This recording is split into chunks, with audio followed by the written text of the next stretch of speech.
particularly here, it's about how you can better your chances of success, how you can better seize the opportunities that are actually in front of you out there for you to take. That's really what I'm going to be talking about. All right. So very quickly, here's my slide. I just want to talk about a story that you and I are probably familiar with.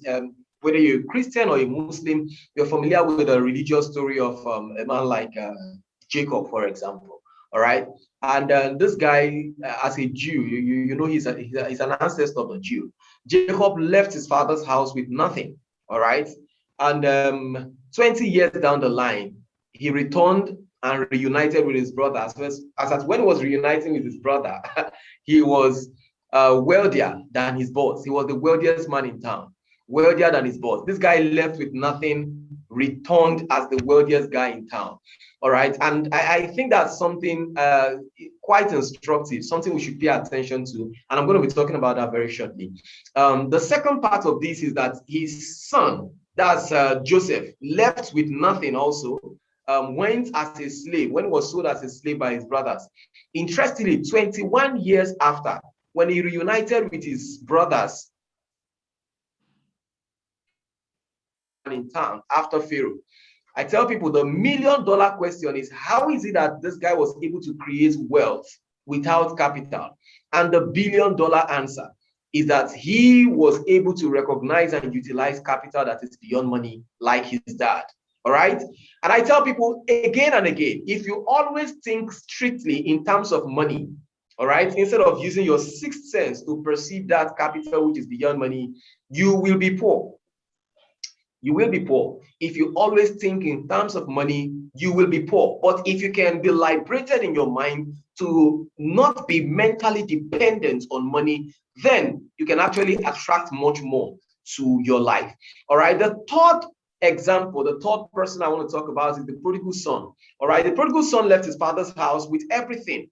All right. Unlike Jacob and Esau and Joseph, he left with everything he could get as an inheritance. But years down the line, when he reunited with his dad, he was poor, so poor, so poor that even his father's servants, he envied his father's servants, meaning that his father's servants were richer than he was. The big question then is, how is it that some are able to create wealth without capital? Some are able to create something out of nothing, and some others reduce everything to nothing. All right. The answers were I tried to answer this question in my book, which I wrote last year. Which I released last year. It's titled Wealth Without Capital, Capital Beyond Money. And I'll be sharing some of those important principles from here. I termed this the psychology of progress, meant to give everyone a mindset, all right, that makes them progressive in anything, in any of their endeavor, especially as techpreneurs, as we'll be looking at today. There are two sides to this cycle. The first is the poverty cycle, and the other one is the prosperity cycle. So let's just talk about the poverty and prosperity cycle as quickly as possible, because of course there is another side to this, but I don't know if we would have the time to go into that at all yet. All right. So very quickly, why did the prodigal son reduce everything to nothing? And why is it that people are still reducing everything to nothing today? People get grants, they get loans, they get money, they get many things. And at the end of the day, they cannot show, they cannot show any results for what they initially had. I was at a training yesterday. I facilitated a training for one of those real estate companies yesterday. And I was telling them, I said, do you know every one of us is a millionaire? Whether you like it or not, you spent the amount of money you spent in the last, say, 2-3 years, all right, will be in 7 figures. In fact, if we add 2 more years to that to make 5, you realize that you spent millions of money in the last 5 years. But the amount of money you've trapped, you've kept, is really what makes a difference here. So the big question is, why was son bankrupt at the end of the day? First and foremost, rightful entitlement. First and foremost, that's the first thing that makes people poor. Entitlement. And this entitlement comes in different forms, right? But the point here is that this prodigal son got what he got by entitlement, not by his effort. He didn't earn what was committed to his trust. He didn't earn it. And so he got it by entitlement. And there are different ways people get things by entitlement. I will come to that. Take, for example, Esau. Right? We learned that Esau sold his birthright. In the first place, he got his birthright how? By entitlement. He was always chosen as the leader. Of course, you're familiar with leadership in African setting. It's usually the senior, the eldest that is usually the leader. All right.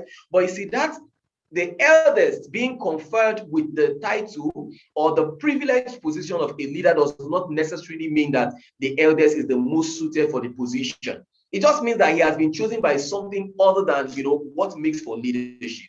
But he has an advantage. He has an edge. Being the firstborn is an entitlement, all right? Because it's a right that nature has given to you. It doesn't mean you've worked for it. It doesn't mean you've earned it. It doesn't mean there is anything about you that speaks to leadership, all right? That makes you better than other people. It means you've earned it, all right? So if you're raised in a rich man's house, like the prodigal son was, it doesn't mean that, I tell people, your father's money is not necessarily your money. But when you inherit things like that, the tendency is that you have not developed the capacity for you to manage what is committed to your trust. And at the end of the day, you might not, be able to make the most of it. And that brings us to the second thing. The first thing is that he was entitled to what he got. Instead of earning it by his effort, he got it by rightful entitlement. And the second thing is this: when people are entitled to something, they usually would not you will not usually realize the value of that thing. And the implication is that they go on to become reckless with it. That brings us to the next thing: consumption mentality. The first is an entitlement mentality. The second is a consumption mentality, recklessness. All right. The prodigal son was reckless. I mean, he was just a consumer. He was just spending and spending and spending and spending and spending.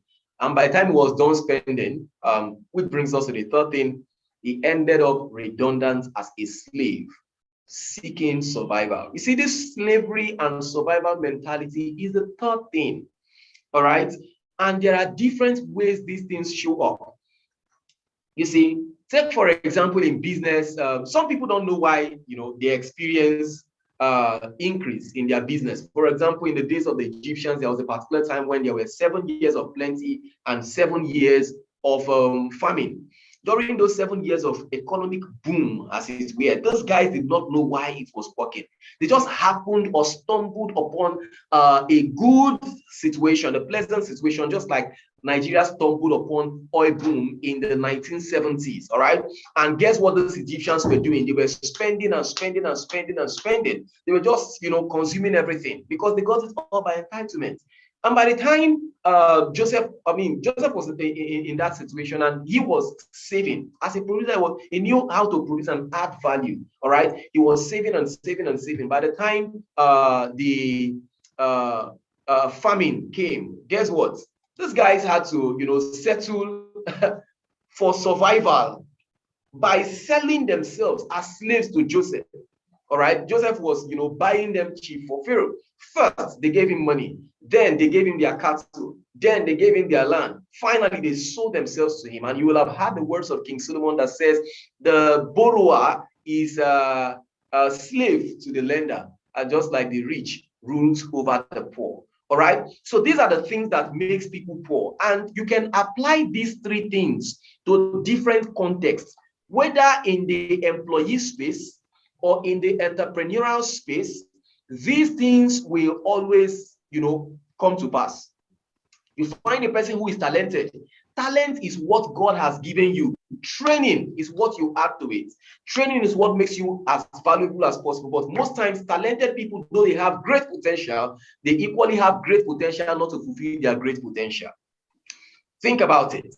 Talented people have great potential, but they equally have great potential to not fulfill their great potential. And the reason is because though they have great potential, they usually place too much emphasis. They usually depend too much on their talents. And guess what? By the time they depend too much on their talents, someone out there is doing better than they are doing. A lot of people who have not, made the most of their talent. Think of people like Adriano in sports. Think of people like Robinho, and then compare them to a person like a Ronaldo who does not have, half of the talent that these guys have, but has been able to, make the most out of what he has. Let me just quickly go to the prosperity cycle, all right? And then I'll be talking about contextualizing these principle, this cycle. In this other cycle, you see what Jacob and Joseph did. Jacob reversed the cycle. All right. The first thing he did was to take responsibility. He left his father's house with nothing, which meant that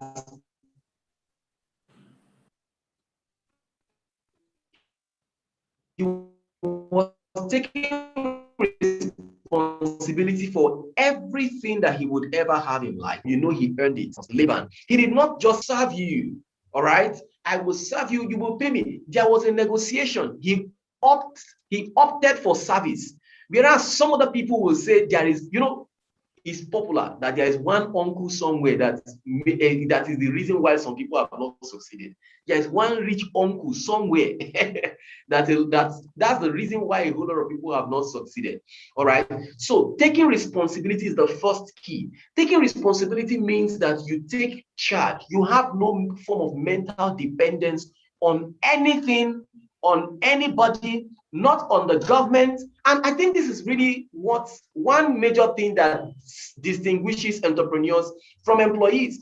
Most employees are angry, they are resentful because of an entitlement mentality. Say that they are expecting, they've outsourced, as it were, their progress. They have outsourced their ability to create wealth to their bosses. So somewhere, somehow, someone is angry that he is not wealthy, whereas his boss is wealthy. You see that now? Somewhere, somehow, people just outsource the responsibility for their progress to someone, and that is where they begin to lose power. All right. Responsibility is the first key. Responsibility means that you learn to show up. Responsibility means that you have to be punctual, regardless of your talents. Responsibility means that you have to know how to serve your customers well. Responsibility means that you do more. You do not blame anybody for your failures. You do not you do not think anybody is going to make you rich. You decide and choose to take power and take charge. You see yourself as a determiner of your progress. So if something goes wrong, you don't say it's someone else that caused it. No, if you are always complaining, you are not taking responsibility. It's as simple as that. And at the end of the day, responsibility is the key to relevance, right?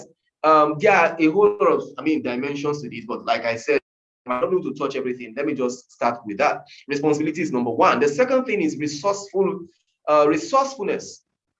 Jacob was a producer, not a consumer. How do I know that? Because 14 years after serving Laban, he sat down with Laban at the negotiation table, and he said, "Sir, you can see of a truth that when I came here, what you had was little, but ever since what you have has increased." All right. So he was saying, in other words, that when I came here,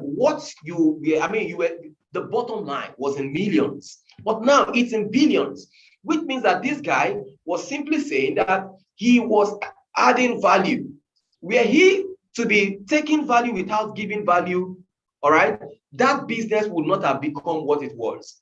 So Jacob owned the business. He added value to the business. He thought about how to do things better. He innovated. All right. And by the time you go back to see what he had done, great, excellent performance track record. To the extent that Laban said, of the truth, you've done better. All right. Now, the third thing is he was living for significance instead of living for survival. He was living for significance instead of living for survival. And I know this because when he was talking with Laban, he said, "Sir, I've been serving you like this. If I continue like this, when would I be able to take care of my own family?" Think about that. By talking about a family there, it meant that he had a far-reaching vision for business. It was not about him having to do business just for personal sustenance. It was not that he just wanted to do something that will give him, profit in the immediate. He was thinking in the long run. When you hear family there, a lot of people think it's an immediate family kind of a thing, and I understand that, right? Of course, there is the way that an immediate family pushes a man to do more with his life, definitely. But if you look at this many years down the line, someone said to Jesus, said, "Are you greater than our father Jacob that gave us this wealth?" Which meant that Jacob was doing something that posterity could actually remember him for. So let me ask you, why are you in business? Are you in business? Did you start your business because you just wanted to satisfy your hunger? You just wanted to hustle out some money to take care of your immediate needs, which is actually the essence of survival, right? Survival mentality is, having to do things just to satisfy your immediate needs. And this is usually why a whole lot of people even get into jobs. I was telling those guys yesterday, I said, a lot of people, when they want to get a job, say, I can do anything. I can do anything. When you hear someone desperate like that, saying they can do anything, they are speaking out of desperation. They are speaking out from survival mode, right? And any business you start from survival is not likely to last, except at some point you develop a far-reaching vision. Think about it. There was a time Jacob negotiated with Laban. When he first arrived, he said, "Sir, I will serve you." But the problem was that he had his immediate need in view. He said, "I will serve you so that I will marry your daughter." That was an immediate need. Anytime you are doing business with an immediate need in view, you are going to endanger yourself. It was like, okay, Laban agreed. And guess what? After 7 years, the only thing he had earned was a woman. Add 14 years to that, the only thing he had earned was 2 women, one that he liked and one he did not like. The implication is that anytime you're doing something based on what you can get in the immediate, you are not likely to go far. The profit you are going to make from anything, all right, will have to come from a long-term vision. If your business will last, there must be a long-term vision. A lot of businesses today are making money, but they are not considering whether what they are doing based on their model will sustain the business in the long run. The fact that a business is making money does not necessarily mean that it is sustainable. All right, Nokia was making money. Kodak was making money. But why did these businesses go into extinction? It was because at some point they moved from the prosperity cycle to the poverty cycle. You see, when a business becomes huge, many times they start from taking responsibility when they are small, right? And then they begin to innovate. They look at the gaps in the market. They are resourceful. They think in terms of resources instead of resourcefulness. They think in terms of resources instead of resourcefulness, right? So they are making the most of the least, as it were. That's what it means to be resourceful. That's what it means to have a producer mentality. They are making the most of the least. They innovate, they attract the right kind of fund, and then they build a big business. And they are now significant in their industry, such that they are the biggest, they are the best, or whatsoever. They are the preferred. At some point, they are no longer looking for customers. They are now entitled to the patronage of customers, of the public, as it were, like Nokia was. Nokia became so big that everybody wanted to be associated with their brand, right? Now, the tendency is that some will now relapse into this poverty cycle, because once they become entitled to the patronage of their customers, all right, at some point they might not be thinking of how to make the most of that patronage that they now have. Most times you notice that you have a fresh set of employees in the business who did not even know how the founders actually started. They did not understand the sweat and the blood that went into building the business. So these guys come on board, and guess what is happening? They feel entitled to patronage, and so they are not innovating. They become careless. This is the reason why Nitel faded away, because Nitel was a monopoly. Everybody went united. This is the reason why our civil service is not working. Because when we talk about, government parastatals as it were, they are monopoly. Everybody goes to them. And so they are not innovating. They're not thinking of how to do anything better. They are not even thinking of how to serve us well. They are not even serving anybody. They are just self-seeking. And at the end of the day, they become redundant because somewhere, somehow, there is someone who is thinking of how to take the market.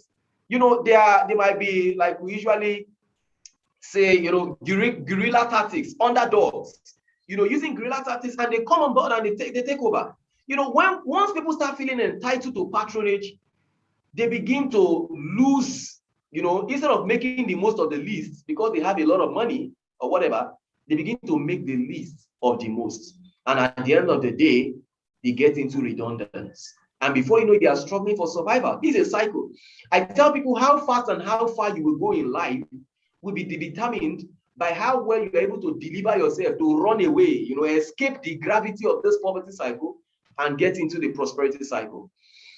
The implication of this is that every day we must make prosperity-driven decisions instead of poverty-driven decisions.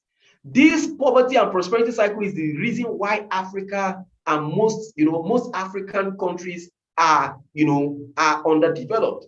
In Africa here, we boast of two things. We say, we are blessed with human resources. We are blessed with natural resources. Is it not? But what is that? Those things are what we are entitled to.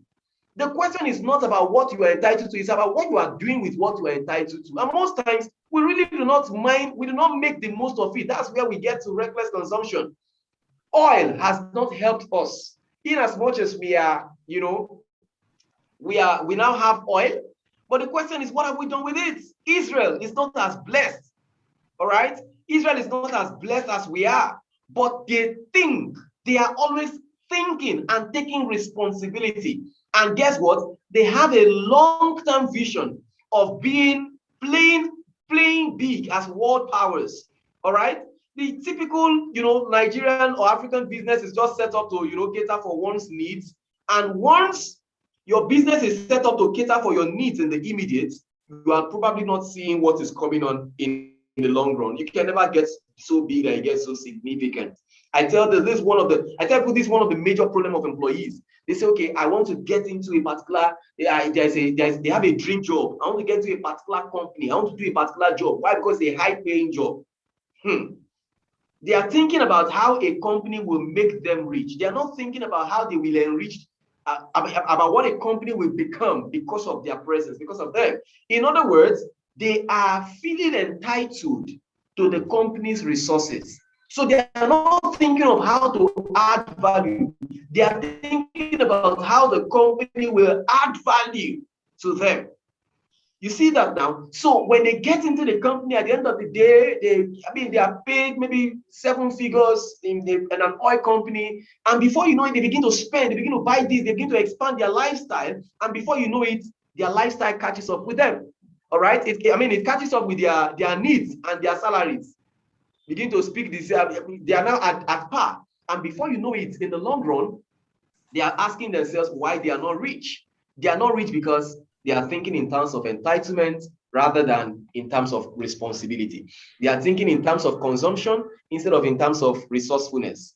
They are thinking in terms of redundance and survival instead of thinking in terms of significance. So this really essentially is what the poverty and the prosperity cycle is all about. And like I said, your ability to create wealth as an entrepreneur would be determined by how well you're able to deliver yourself, like I usually say, to walk out of the poverty cycle and walk into the prosperity cycle, establish yourself and stay there. Make prosperity-driven decisions every day. Let me go quickly to stages of entrepreneurial growth. I'm speaking particularly from the mindset, all right? Not necessarily from the, what do we say, the boats and not as it were, all right? Because at the end of the day, it is the mindset that shapes the results that we have. It's just, think about it like an engine, all right? Think about it like the engine of a car. It's not the size of the car. that determines how fast and how far the car will go. Is the engine. That engine is the operating system. That operating system is the mindset, all right, of the individual who is the techpreneur, as it were. Now, in business, there are 4 important stages that everyone who runs a business goes through. 4 important stages, right? The first stage is the stage of dependence. The second is that of independence. The third is interdependence. And the fourth is that of dominance. Now, I took this from a Bible story that some of us might be familiar with. You know, there was this steward, this story of a parable of a steward who wanted to, who his master called him and says, "You've been wasting my goods. I'm going to, you have to go now. But before then, give me an account of stewardship." And this guy was like, wow, what would I do? I'm about to be fired. I cannot dig and I'm ashamed to beg, right? So it means digging and begging are below his status as a steward. Begging is a stage, and that begging is a stage of dependence. Digging is a stage, and that stage is a stage of independence. Stewardship, where he was, is a stage of interdependence.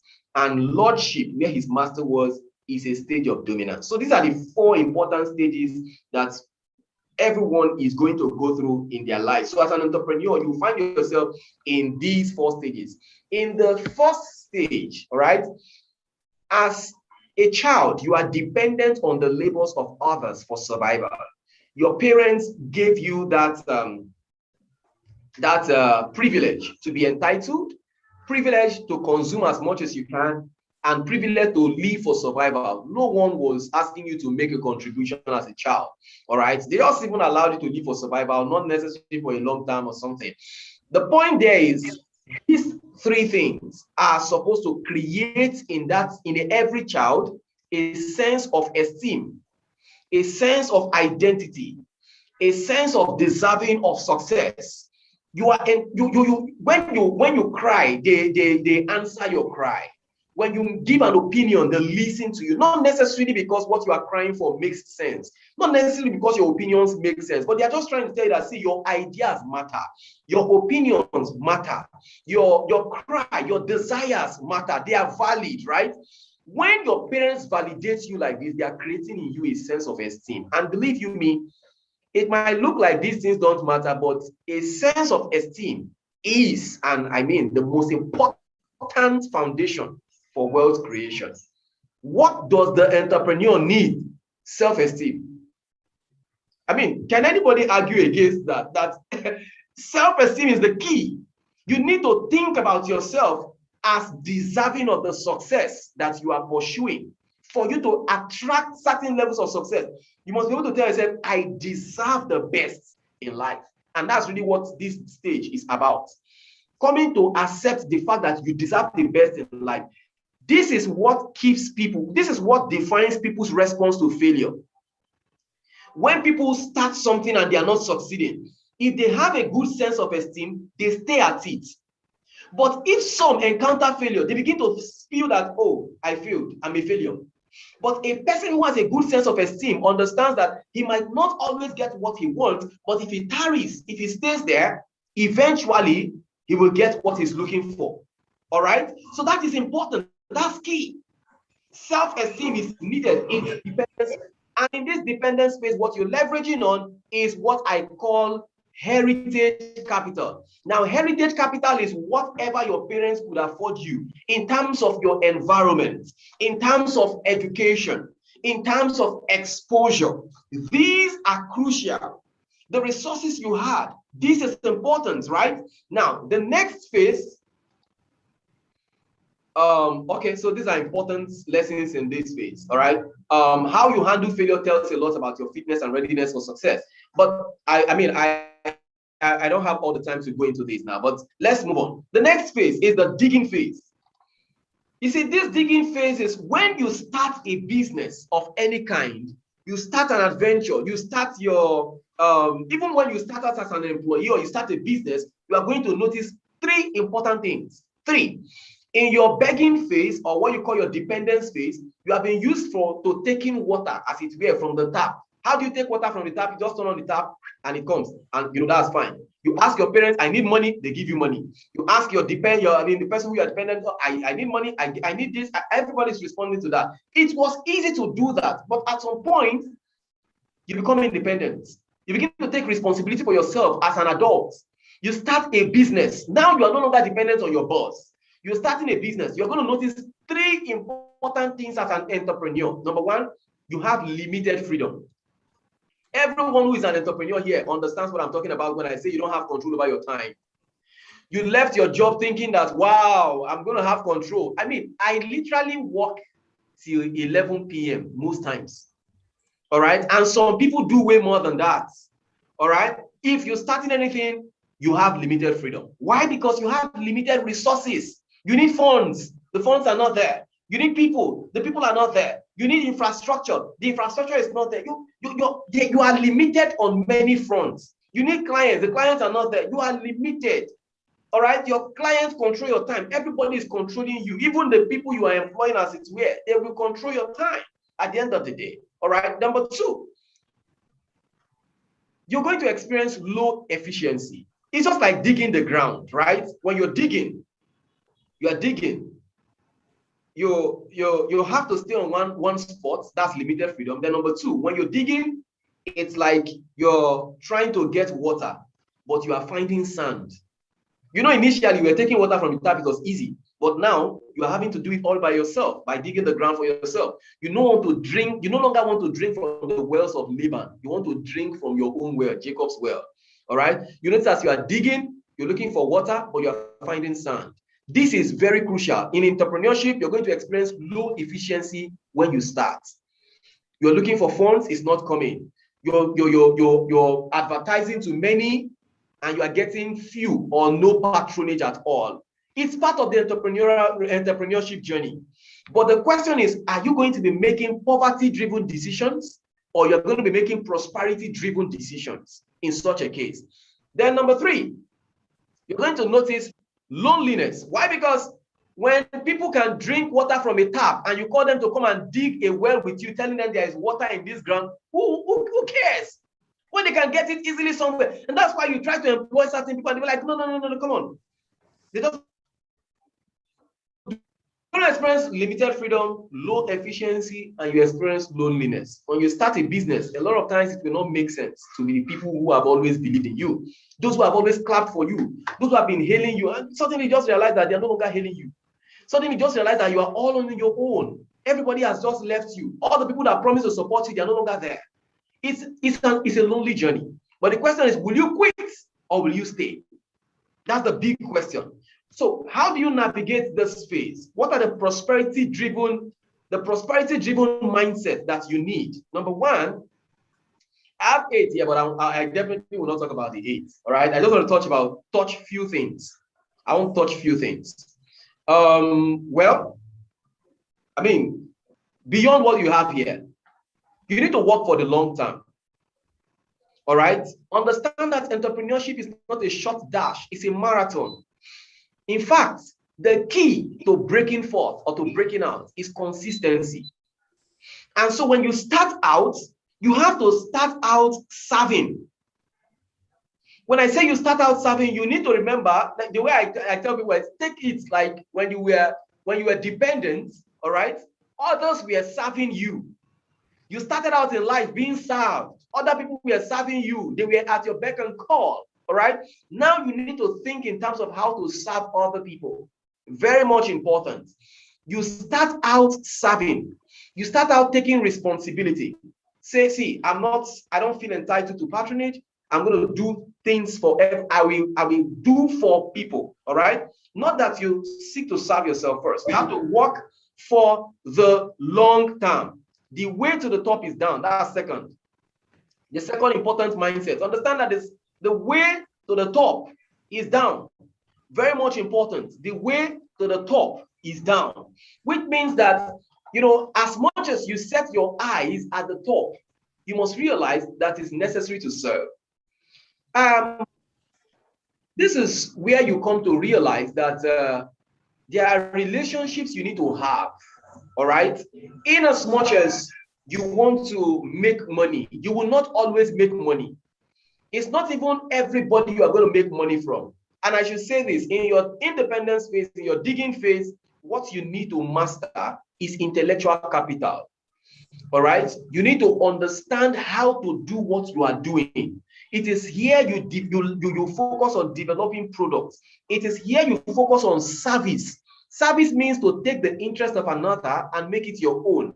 It is here you understand what the heartbeat of the market really is. It's here you lay aside your own interest for money and you just focus on what really matters to your audience.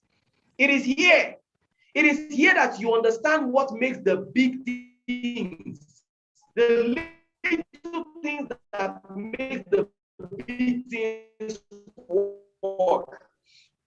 For 14 years, when Joseph and Jacob were serving Laban, it seemed as though Jacob was learning the nitty-gritties. What the thing is, in a matter of 6 years, after that 14 years, it took only 6 years for Jacob to become wealthier than his boss.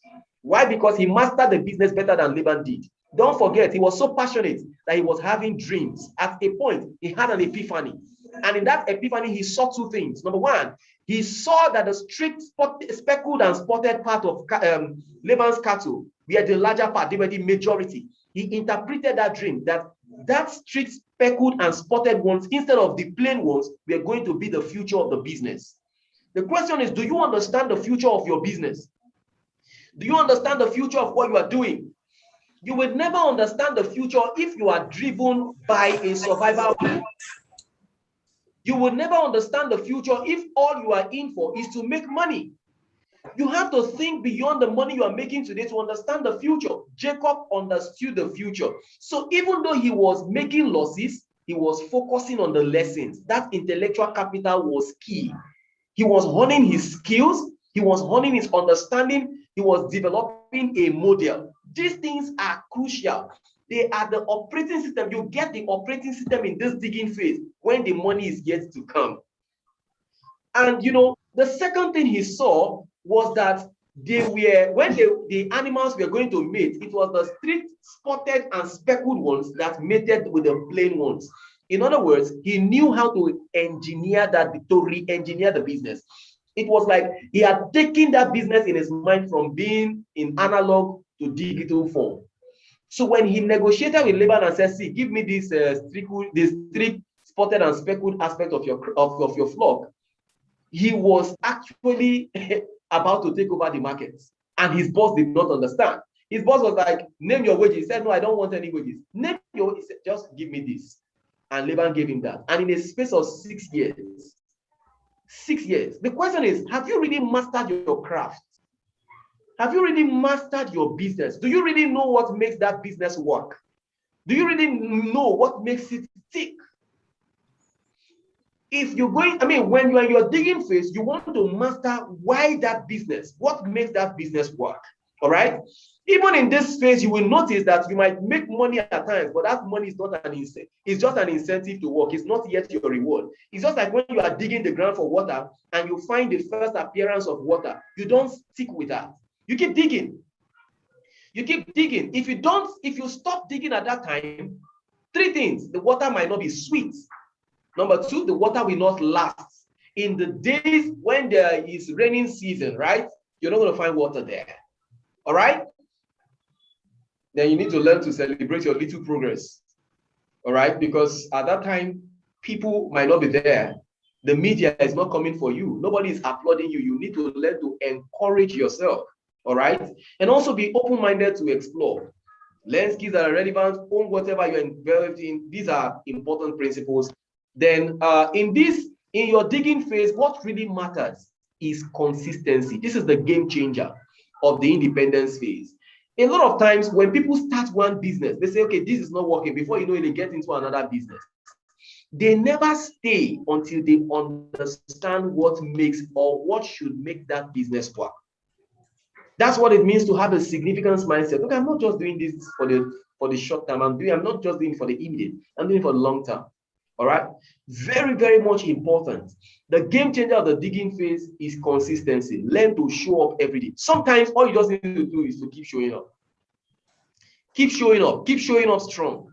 And you're consistent enough, you will have mastered what you're doing in such a way that you have secrets that others do not have. All right. I need to round up now very quickly. If you're consistent enough, you can see this diagram here. This guy is not being this guy is digging, and he digs to a point where he's almost touching the gold, but the diamond, but he's not consistent enough and he chooses to go back. This is what happens to a lot of people. So think about it. If by the time someone came to Joseph and said, see, Pharaoh needs you to interpret his dream, by that time Joseph is like, oh, I've stopped interpreting dreams. That's they pay. It has thrown me into the pit and it has thrown me into prison. Think about it. If he had not had a long-term view of the first dream that he had, if he had had an immediate view of his dream, he would have given up on his dream. But he had a long-term view. So even when it seemed like it was not yielding, he stayed at it. Would you be willing to stay at it when your business is not yielding? Will you take responsibility of discovering why it is not working and why it would work? Or would you just jump out? Very much important food for thought. All right.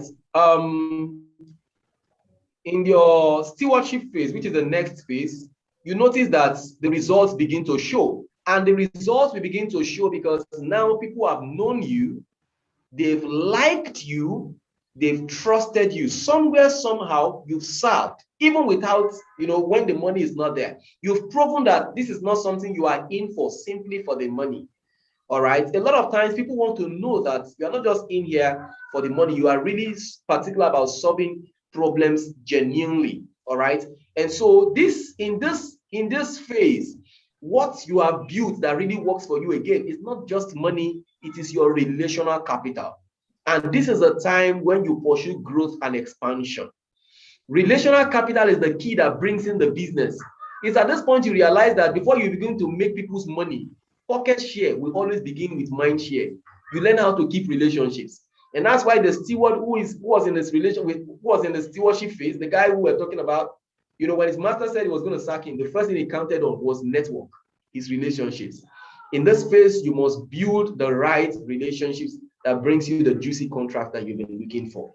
There are always relationships that can trigger many more opportunities than you think of. Relationships will always multiply whatever value that you have to offer. And there are different kinds of relationships that you will need. There is a vertical relationship with investors. There's a vertical relationship that comes with the government. There is the horizontal relationships, all right, with your competitors. There is the relationships downward with your subordinates or your employees, as it were. This relation, of course, it's not easy to master relationships, but you definitely would have to master it here. All right, and that's a different ballgame entirely. This is the stage where you also restructure. You've been sowing on your own, but you have to harvest with people. It's important here. All right, you need to learn to work with people. And finally, here you need rapid learning. The reason you need rapid learning here is because you're going to notice that there are a whole lot of things that you've not mastered. For example, you've not mastered bookkeeping. All right, you've not mastered accounting. You see, now let me even say this as I round up. In your digging phase, you are going to be tempted greatly by entitlement. The temptation is to think that even when you have not mastered the business, you expect certain patronage. You expect your friends to patronize you. You expect your family to patronize you. You are feeling entitled to their patronage, not that you are taking responsibility to develop a product that they can get interested in. That is really what makes a whole lot of people give up on themselves when they realize that their family and friends are not patronizing them. The question, they're not asking themselves, what am I doing wrong? All right, they are not asking, what am I doing wrong? You need to investigate, take responsibility instead of feeling entitled and expecting that people will just come. All right, and in your digging, in your stewardship phase, when the results start coming, the temptation is to get into consumption. A lot of people, once they begin to get some funds, people are investing in their business, you just begin to see that they are driving big cars, they are expanding and getting offices, and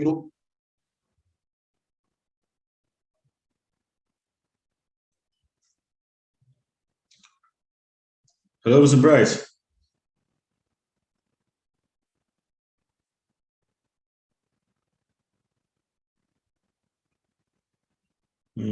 Seems that we have lost him for a bit. I hope he comes back soon.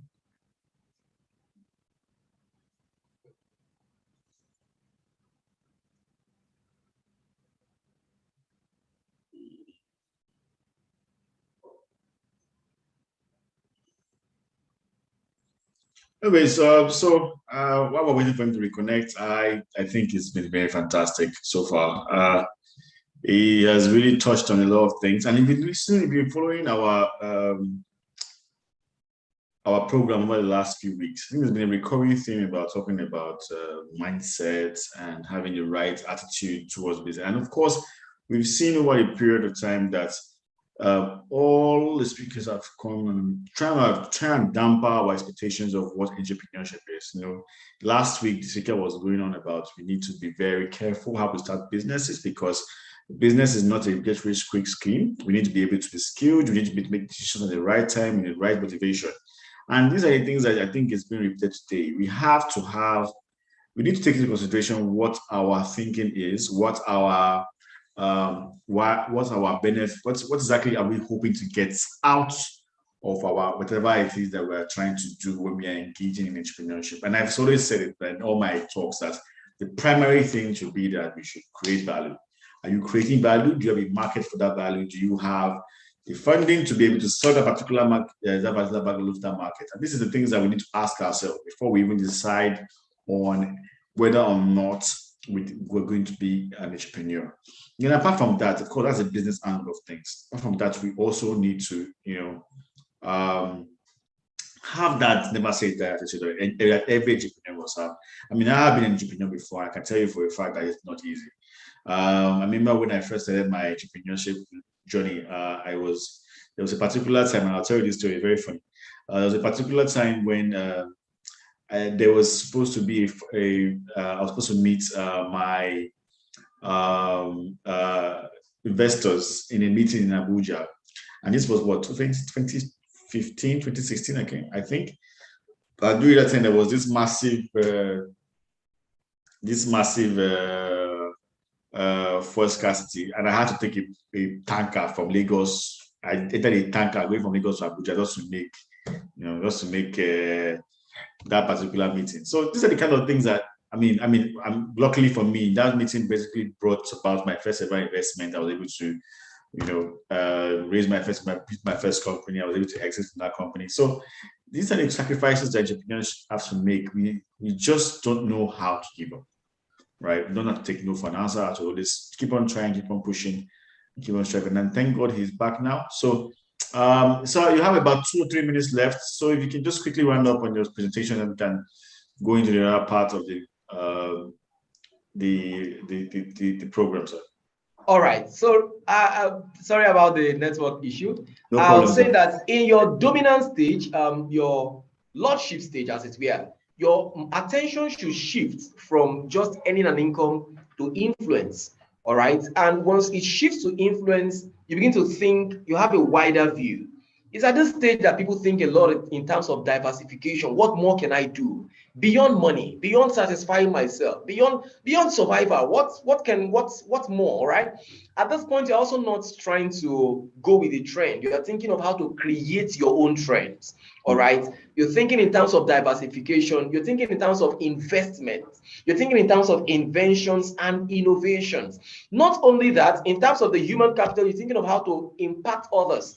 So much, like I say, so much depends on your sense of security. At this point, you have a whole lot of money. Yes, you're thinking in terms of purpose, what you can do, how you can give back to society. But for some people who have a low self-esteem, this is where it begins to show up. It's either you are going to be using the power you have to empower people, all right, or to take power from people. It's either you're going to have give what you have, understanding that the purpose of having is giving, or you're going to be robbing people of the little that they have. A lot is at this point that really who you are begins to manifest itself. This is where purpose really begins. All right. And this is where you have the opportunity for expansion. Think about it. Pharaoh got to this level. His dreams were global. His dreams were global, right? He was not just thinking about how to impact one market or something. He was thinking about, and how he got that dream, 7 years of plenty, It was a worldwide thing. 7 years of famine, it was a worldwide thing. When you get to your lordship stage or your dominant stage, you're thinking about posterity. You're thinking about not just your business in one state, you're thinking about your business in many states, in penetrating new markets, new grounds, entering into new territories. You're thinking in terms of significance and sustainability. All right. So every business has its stages. And we must understand that wealth is created over time. It's not created overnight. It's created over thousands of nights. All right. And so all of these will come in different stages. And the most important thing is that you are willing to stay the long haul. You're willing to take responsibility to determine your success. You're willing to think and, reskill, gain knowledge, the required capital in terms of knowledge, the structure, the system, build what is necessary to capture the value that you are looking out for, to create the value and to take it to the right market. And you are willing to stay the long haul and see how your business can be of significance for the long term, not just for the immediate, because that determines how long your business will last. So thank you very much. I want to believe that this is, with this few, in this few moments we've had, you've gotten to understand really what makes for progress as regards business success. And at every point in time, you can really apply this. Think about it in your business. How is entitlement applying to what you're doing? How is consumption applying to what you're doing? How is the survival mentality applying to what you're doing? How can you think in terms of responsibility? How can you think in terms of production or resourcefulness? And how can you think in terms of significance? Thank you so very much for listening. Thank you, Mr. Bright. Thank you so much. That has been very, very wonderful. That has been very fantastic. That has been very, very, very insightful. And thank you so much for having this time with us. It's been very fantastic. And I really, really, really hope we had more time to even listen to you more, because you have just really broken this whole down. And I think I understand why it takes time like this, because this is very, very, very wide topic. And if we're going to really, really, really, digest it for the best for us to understand, we need to take time and talk about it. Unfortunately, it's only for 1 hour, and I wish we had more. I wish I could buy you, grab you and hold you for another session so you can continue this session with us, because I've really enjoyed listening to you, and it's been very, very fantastic with your presentation. Thank you so much for your time. I'd like to just add though, I think there's some things you said that really touched me, and I think that I actually had in mind for a while now, and I've always wondered, like, Africa has literally had, we've never, Europe has had to go through what, hundreds of years of wars and destruction, and this person is fighting this person about this land, that person is fighting about that land, and this one is happening, that one is happening, one world war here, 15 years later, another world war there. Germany itself has lost 2 world wars, and you know what it means to lose a world war? It means that basically everybody has access to your house to basically bomb and destroy it. But yet they are still the dominant economy in the world. What are they doing right and we are doing wrong? And I've always wondered, and I think it comes down to this. We don't have hurricanes. We really ever have natural disasters. We don't have to deal with extreme cold or extreme heat. We are perfect. Our weather is perfect. We can basically walk onto the road and we see gold and bitumen, and in our backyard, everything is just there for us to just take and develop something. But that laziness, and we now find a situation whereby those who do not have it at their backyard, who are desperate for survival, that are traveling all the way and making all that effort to come over here, take our resource, take it back to develop their land. They now leave us that have it in their backyard in penury. And it's just a very fantastic situation to be in.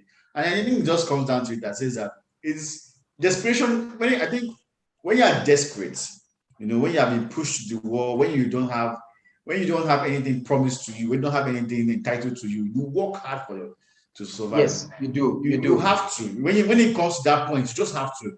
But when people are like, oh, yeah, it's here, we can do it tomorrow, next week. Oh, why do we have to innovate about? Why do we have to innovate about recycling, refining oil when it's just a bucket? Let's just carry it and export it.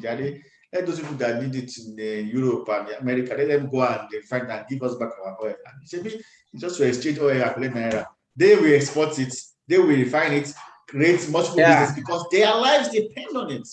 They we make haven't the most of gotten to it. that point yet, and it's sad because we have so much potential. I'm not imagining what would have happened if we had that European or American drive, the kind of resources we have here in Nigeria, in Africa. And I wonder, I imagine sometimes we kind of things, I mean, we have everything to be the dominant continent in the world, but somehow we are where we are. And I think, but we are entitled to what we have. I mean, come on, like God just said, take, and we did not fight, we did not stress. We were basically in our own backyard. God just said, chat back, and we just took it, and we just said, what are we going to do? We saw rubber tree. We used rubber tree to make arrows and bow and arrow to shoot each other.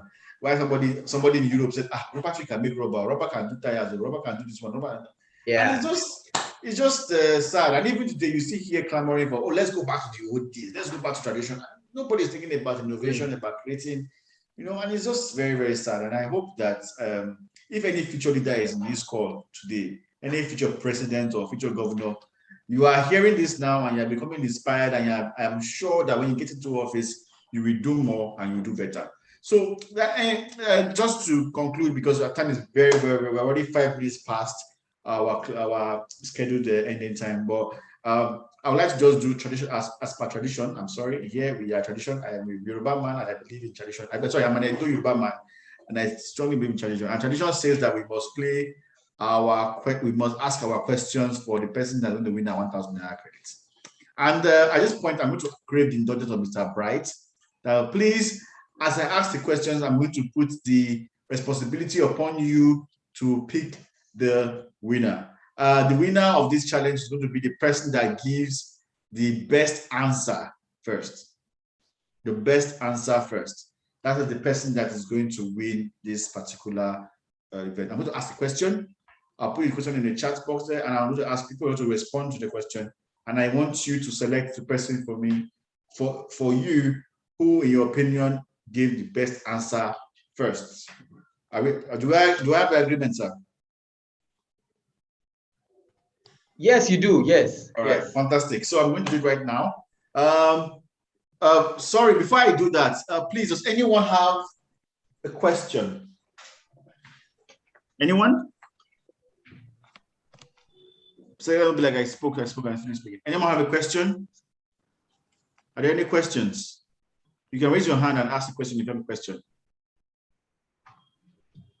Does anyone? No? Okay, fine. So I am going to post the question now in the next 5 seconds, and I would like you to please answer the question now. So it's going to be posted now.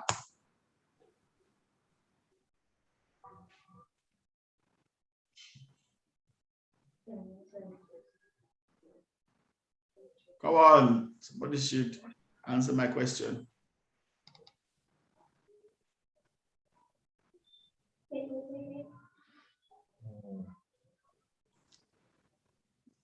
I said two answers, so 2 features, so you write only one. That's the end, though.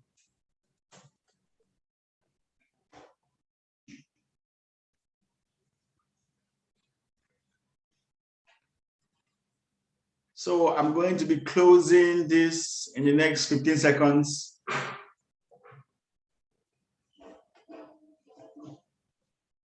I'm going to be closing in the next 10 seconds. 9, 8, 7, 6, 5, 4, 3, 2, 1, 0. So, Mr. Bright, who do you think got the answer correctly?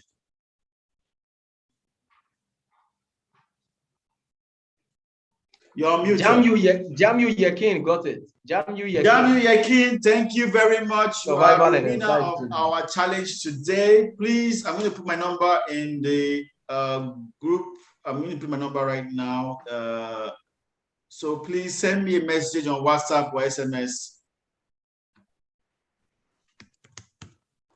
Send me a message on WhatsApp or an SMS with your phone number, and I will send you your credits today. Thank you very, very much, Mr. Dry. Thank you for your time, for your effort. We appreciate you. We love you. Thank you so much for exchanging this knowledge. And I pray to God that the amount, the way that you have watered us, God shall water you back 10 times over in Jesus' name. I thank you for everyone. Thank you, everyone. I pray, please take care, be safe. Remember that there's COVID. And please, if you have not registered for the Art of Technology, they're going to post a link in the group in the chat now. Go and if you have a business and you want to learn about how to raise funding for your business, please go to www.aotlagos.com and register for the Art of Technology event. It's going to be holding in Lagos at the Oriental Hotel. It's going to be streamed live, so you can reach from anywhere in the world.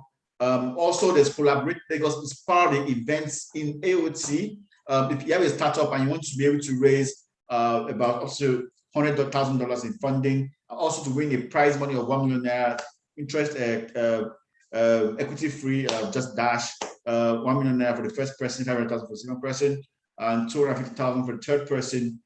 Please just go and register, and please talk to us about your idea, about your business, and please attend the event too if you can. Thank you very much, everyone. I wish you guys a safe week. Please go, be prosperous, make that money, grow, enjoy yourselves, and I'll see you again next week. Thank you very much, and have a great night.